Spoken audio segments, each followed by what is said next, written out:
다음은 존경하는 강유정 의원님 질의하시겠습니다. 정진석 실장님. 네. 네, 그 공당의 당 대표는 신뢰할 만한 사람일까요? 다시 한번 말씀. 공당의 당 대표는 신뢰할 만한 사람일까요?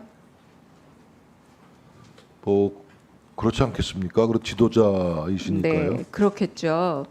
그 김진태 의원이 당시 충성맹세를 하고 살아났다라는 얘기가 벌써 돌고 있는데 그때 당시 김진태 의원이 왜 배제가 됐냐면 공천관리위원회에서 이제 5.18 망언에 대한 책임을 물었었어요. 그런데 2022년 4월 14일 황상무 전 KBS 앵커가 단수 공천이 됐다가 나흘 만에 번복이 됩니다. 잘 기억하시죠?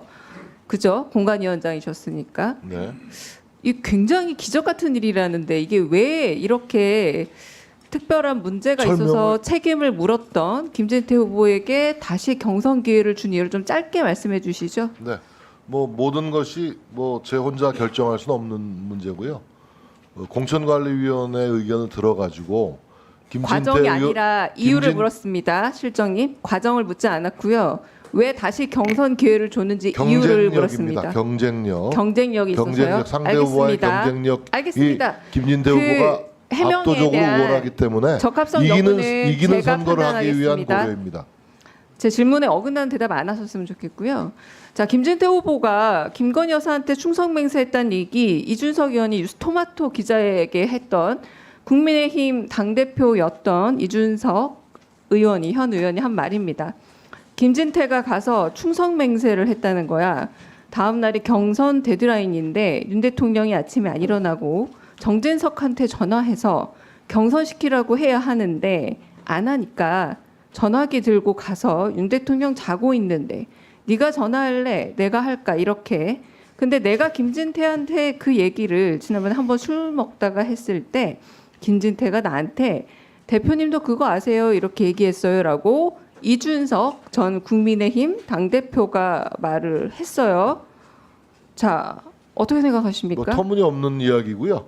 뭐 여기 천하람 의원님도 계시지만 지금 경쟁력이 압도적으로 우위에 있기 때문에 또 본인을 불러서 김진태 후보를 불러서 소명도 듣고 제가 이준석 또 두 가지 문제를 페이스북에 해소하고 답을 해서 올려주시기를 경선에 붙게 된 겁니다. 기대하겠습니다.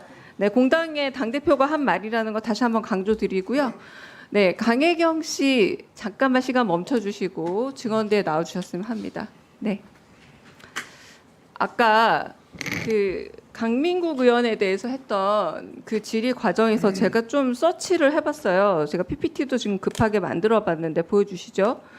혹시 강민국 의원이 그 2020년 당시 미래한국연구소와 경남연합일보가 PNR 피플 네트워크스 리서치에 의뢰해서 여론조사했다 이 얘기하고 싶었던 건가요? 공표 조사도 있지만 자체 조사도 했었습니다. 아, 일단은 요 얘기를 하고 싶었던 거죠? 네, 네네. 알겠습니다. 네, 지금 투기 과열 지구에 대한 좀 얘기를 좀 물어볼게요. 자, 2022년 7월에 명태균 씨가 그 국토교통부의 투기 과열 지구 해제 과정에서 자기가 힘을 써서 세종 대신에 경남 창원 의창을 포함시켰다는 그런 얘기가 좀 있어요. 알고 계시죠? 네, 알고 있습니다. 자, 그래서 이런 말이 있습니다. 투기과열 지역 해저됐다고 사람들 좋아하지 말이 수천억이지. 문제는 정작 풀어야 될 세종이 이번에 의창을 넣는 바람에 안 풀린 거야라는 말이 있습니다. 자, 투기과열지구 해제라는 게 쉬운 일이 아닌데 국토교통부 관할이고요. 원희룡 전 장관 시절인데 명태균 씨와 원희룡 장관 자주 통화하는 사이였습니까? 네, 그 제주도지사 때부터 자주 연락을 하고 소통을 했던 그렇군요. 걸로 알고 얼마나 있습니다. 가까운 사이였을까요? 김영선 의원하고도 좀 친하게 지냈었고 이제 친밀한 관계로 알고 원희룡 있습니다. 장관가요? 네네. 그랬군요.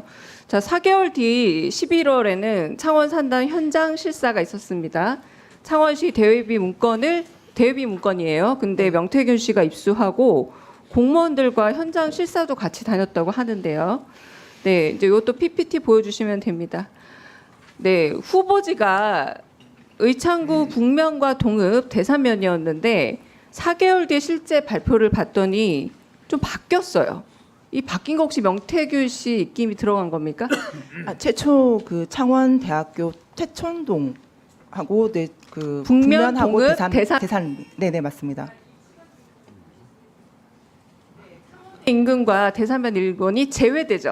그 네, 대신에 맞습니다. 네. 북면과 동읍 지역이 더 넓게 확대가 돼요. 요 그림 좀 보여주세요. PPT 없어요? 네. 이제 그렇다면 이 부분에 대해서 이제 명태균 씨가 영향을 미쳤던 걸까요? 그 본인이 의견을 제시했던 거에 비해서 조금 빠졌던 땅이 있어서 추가로 이제 확보를 더 해달라고 이제 건의를 했는데 이 건의가 있었습니다. 반영이 됐군요. 그럼 이 문제에 대해서 원희룡 전 장관 직접 소통했다고 합니까? 저는 소통을 한 걸로 알고 있습니다. 소통을 했군요. 네, 소통을 했다고 합니다. 현장 실사 당시 보고를 했던 담당 국장 혹시 아세요? 네, 알고 있습니다. 네, 이분이 3급으로 승진도 하셨더라고요. 제가 알기로 4급에서 3급까지 승진하는 게 매우 어려운 일이라고 생각하는데 요 인사에도 혹시 좀 입김이 있었던 겁니까? 명태균 대표의 말로는 일단 국가산단 이제 그 후보지 선정에 이제 열심히 이바지했기 때문에 승진을 했다. 그랬군요. 네. 네, 지금 보니까 여사님하고도 자주 소통을 했고 원희룡 국토부 장관과도 자주 소통을 해서 지금 이런 창원 산단에 있어서 그 대상 지역이 바뀌는 것에도 영향을 미쳤다고 말씀을 하셨고 세종이 빠지는 그래서 창원이 들어가는 이런 일이 생겼군요. 자, 한편으로는 제가 좀 여쭤보고 싶은데요. 김건희 여사를 위한 여론조사도 있었지만 돈을 못 받았잖아요. 사실상. 자, 유명 정치인의 요청으로 이렇게 여론조사 했다가 돈 못 받은 그러니까 명태균 리스트가 좀 더 있습니까? 못 받았던 분들 그러니까 그 해주고 못 받은 사례들. 이게 조금 애매한 게 명태균 대표가 내가 알아서 다 해줄게 해서 이제 늘어났던 금액들이 좀 있습니다. 그 결과 이제 못 받았던 분들이 있습니다. 그랬군요. 이제 마지막으로 좀 질의를 하고 답을 좀 들어보고 싶은데요. 지금 대통령실이 지금 5월 9일 이후로 그러니까 취임식 전날 이후로는 연락을 하지 않았다라고 하고 있는데 혹시 그 이후에 명태균 씨하고 김건희 씨, 윤석열 대통령까지 가지 않고요. 김건희 씨와 소통한 사례 아시는 게 있으면 좀 말씀해 주시죠. 내용은 정확하게 모르는데 일단 전화하는 그 상황을 본 적이 있고 네. 그 뒤에 뭐 이렇게 해외 순방할 때 관련해서도 이제 순방과 관련해서요? 네, 명태균 대표가 이제 뭐 꿈자리가 안 좋다 네. 해서 이제 그 순방 날짜가 네. 바뀌었던 적도 있습니다. 네, 그런 사례에 대해서 조금 더 말씀해 주시죠. 네, 들었던 김건희 여사와 명태균 씨가 통화한 사례. 네, 제 질의는 여기서 마치고 들어보도록 하겠습니다. 그 엘리자베스 이제 그 참배할 때 그때도 이제 일정을 바꿔서 참배를 못 하게끔 했던 경우도 있고 일단 그렇습니다. 그리고 그 장모님과도 관련해 가지고 그때는 이제 대통령 후보 시절이지만 그 집에 갔을 때 이제 뭐 중년의 여성이 그 번거지 모자를 쓰고 방 안으로 들어가는 걸 봤을 때 그 집안의 기운이 좀 안 좋다라고 얘기를 했었고 며칠 뒤에 그 장모가 이제 구속이 되는 그런 상황이 있었다라고도 얘기를 했었습니다. 예, 강유정 의원님 수고하셨습니다. 자, 그러면 지금부터 잠시만 주목해 주시기 바랍니다. 제가 구독자분들을 위해서 선물 하나를 준비했는데요. 제가 항상 여러분들께 드리는 말씀이 있습니다. 뉴스만 평소에 잘 챙겨보셔도 돈이 되고 돈을 벌 수 있다라고 말씀을 드렸는데요. 여러분들은 여기 보시는 삼성전자 뉴스를 보고 어떤 생각이 드세요? 아니면 정치인들의 뉴스, 날씨 뉴스를 보고는 어떤 생각이 드시나요? 그냥 뉴스만 보고 끝내는지 아니면 이 뉴스를 어떻게 이용할 수 있는지 이 부분을 고민하고 계시는지를 되물어보고 싶습니다. 그 이유가 뭐냐 하면 제가 지난번에 여러분들께 뭐라고 말씀을 드렸었죠? 지금은 반도체 섹터를 눈여겨보셔야 한다고 말씀드렸습니다. 그리고 나서 이런 썸네일들 뉴스를 통해서 많이 보셨을 겁니다. 반도체 내용이 이슈가 됐을 때 부자들은 어떻게 생각한다? 반도체 관련주들은 뭐가 있는지, 어떤 종목이 가장 좋은지, 어디에 투자해야 돈이 몰리는지 자연스럽게 생각한다고 제가 말씀을 드렸죠. 그 이유가 뭐냐 하면 부자들이 봤을 때는 이슈가 곧 돈으로 이어지고 그 이슈가 나에게 돈을 벌어준다는 경험적 확신이 있기 때문에 부자들은 항상 이런 사회적 이슈를 관심 있게 챙겨본다고 제가 말씀을 드렸습니다. 이번에도 마찬가지인데요. 제가 지난번에 시청자분들과 함께하는 주식으로 수익 내기 이벤트를 진행했었죠. 당연히 100% 무료로 진행을 했었고요. 여기 보시면 아시겠지만 제가 지난번에도 구독이라고 보내주신 모든 시청자분들께 반도체 관련주 중에 가장 크게 급등할 딱 한 종목, 많은 종목도 아니라 한미반도체 한 종목을 여러분들께 추천드렸어요. 그러면서 여기 나와 있는 대로 정확히 얼마에 매수해야 하는지, 그리고 수익률이 어느 정도 나왔을 때 팔아야 하는지를, 이런 부분들까지 여러분들에게 정확히 알려드렸었는데 지금 실제로 어떻게 되었다? 오른쪽을 보시면 아시겠지만 제가 지난번 문자 발송으로 이 한미 반도체를 소개해드리고 나서 실제로 이렇게 5배 이상 어마무시한 상승이 나왔습니다. 100만 원만 투자를 했어도 무려 500만 원이 넘는 수익금이 생긴 거죠. 그래서 당시에도 굉장히 많은 분들이 제가 드린 이 한미 반도체로 수익을 내실 수가 있으셨을 텐데요. 다시 한번 축하드린다고 말씀을 드리겠고, 이번에도 마찬가지입니다. 앞으로도 2024년, 2025년 계속해서 기대해볼 섹터는 AI입니다. 그 중에서도 AI 반도체는 그 누구도 부정할 수 없는 미래성장 산업입니다. 그러면 우리가 어떻게 생각해 볼 수 있을까요? AI 반도체 종목 중에 앞으로 크게 대장 역할을 하면서 10배 이상 급등할 수 있는 템베고 종목을 지금부터 열심히 추적해야 한다는 겁니다. 큰 돈을 투자하지 않더라도 월급의 일부분 아주 소액이라도 이 종목을 모아가야 수백 %의 수익률을 손에 쥘 수 있는 것이죠.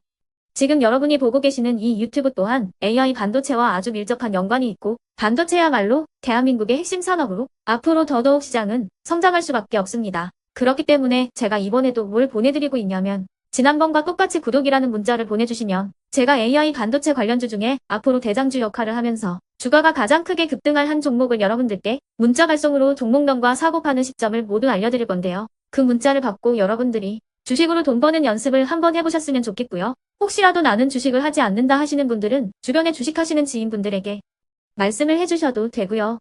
아니면 연세가 있으셔서 투자가 어렵다 하시는 분들은 이 종목을 자녀분들에게 한번 사봐라, 이걸로 한번 수익을 내봐라, 이렇게 조언을 해주실 수도 있는 거겠죠. 그래서 지금 이 영상을 보시는 시청자분들 중에 나도 이번 종목이 좀 궁금하다 하시는 분들은요, 누구나 상관없이, 그리고 어느 시간대나 상관없이 부담 없이 010-2514-5930번으로 구독이라는 문자 보내주시면 제가 이번에도 똑같이 무료 추천 급등주 문자를 보내드리겠습니다. 이해되시겠죠?